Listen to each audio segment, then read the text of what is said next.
हेडलाईन्सचे प्रायोजक आहे NBC bearings, लांब पळण्यासाठी।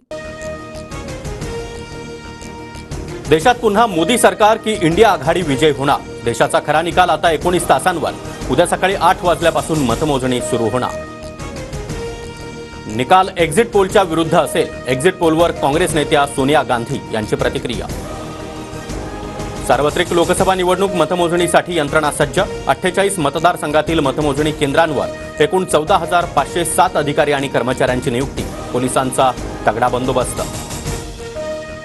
महाराष्ट्रामध्ये आम्ही 30 पेक्षा जास्त जागा जिंकणार। पोस्टल मतांचा निर्णय आधी जाहीर करण्याची आमची मागणी। संजय राऊतांचा दावा। देशामध्ये एनडीएला 350 पेक्षा जास्त जागा मिळतील। नरेंद्र मोदी तिसऱ्यांदा पंतप्रधान होतील। राधाकृष्ण विखे पाटलांचं वक्तव्य। उद्या गुलाल आमचाच असणार। पश्चिम महाराष्ट्रातील सर्व उमेदवारांमध्ये सर्वात जास्त लीड माझा असणार। पुण्यातील महाविकास आघाडीचे उमेदवार रवींद्र धंगेकरांना विश्वास। जातीपातीच्या राजकारणाचा फटका निवडणुकीत बसतोच, मात्र माझा विजय निश्चित। पंकजा मुंडेंचा दावा।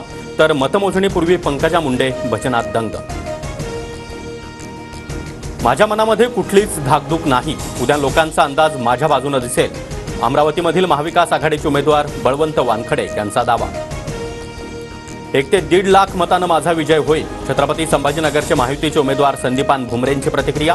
तर खैरेंनी बीड आणि जालन्याची चिंता करू नये, भुमरेंचा हल्लाबोल। कोकण पदवीधर मतदारसंघामध्ये तिहेरी लढत होणार। भाजपकडून पुन्हा एकदा निरंजन डावखरे, शिंदे गटाकडून संजय मोरे मैदानात, तर मनसेकडून अभिजित पानसे आणि काँग्रेसकडून रमेश कीर यांना उमेदवारी। मुंबई पदवीधरसाठी भाजपकडून किरण शेलार यांना तिकीट, तर मुंबई शिक्षक मतदारसंघासाठी शिवनाथ दराडे यांना उमेदवारी। नाशिक शिक्षक मतदारसंघातून निवडणूक शुभांगी पाटील लढणार। 5 तारखेला उमेदवारी अर्ज भरणार। सूत्रांची माहिती। नाशिकमध्ये ठाकरे गटाकडून संदीप गोळवे यांना उमेदवारी। भारतामध्ये नरेंद्र मोदी तिसऱ्यांदा विजय होण्याची शक्यता। एक्झिट पोलच्या निकालानंतर चीनमधील ग्लोबल टाइम्सच्या मुखपत्रातील लेखातून अंदाज व्यक्त। मुंबईमध्ये 6 जागांच्या मतमोजणीची तयारी सुरू। शिवडी विक्रोळीतील मतमोजणी केंद्रांवर पोलिसांचा मोठा फौजफाटा। रत्नागिरीमध्ये पोलिसांचा मतमोजणीसाठी हायटेक बंदोबस्त। मतमोजणीसाठी येणाऱ्या कार्यकर्त्यांना QR कोड, तर नागपुरात उद्याच्या मतमोजणीची रंगीत तालीम। रवी राणांनी आमच्या नादाला लागू नये, आम्ही आमच्या भूमिका ठरवू, तुम्ही सांगू नका। रवी राणांच्या ठाकरे मोदींसोबत जातील या दाव्यानंतर संजय राऊतांचा इशारा।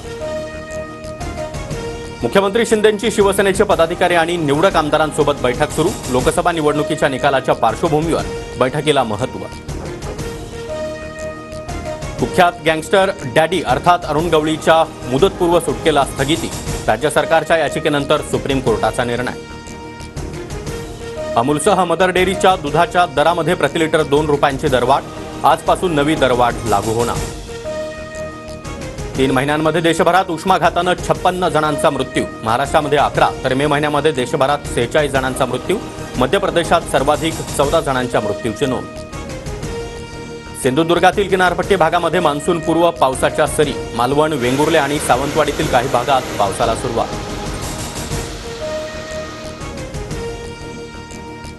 हेडलाईन्सचे प्रायोजक आहे एनबीसी बेरिंग्स, लांब पळण्यासाठी।